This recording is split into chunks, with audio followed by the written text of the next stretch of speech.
चलतु आज नुआ रेसिपी स्टार्ट करवा। उषुना चाउल आ बिरी चकुली पिठा।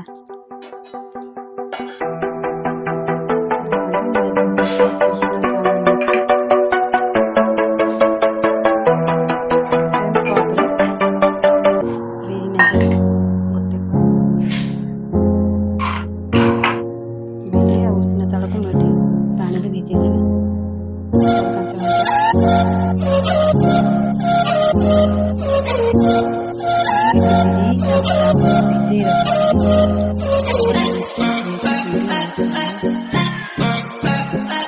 Chicken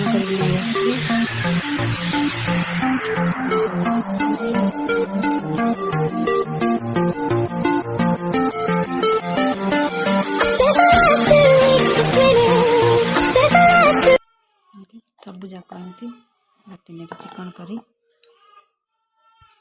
ready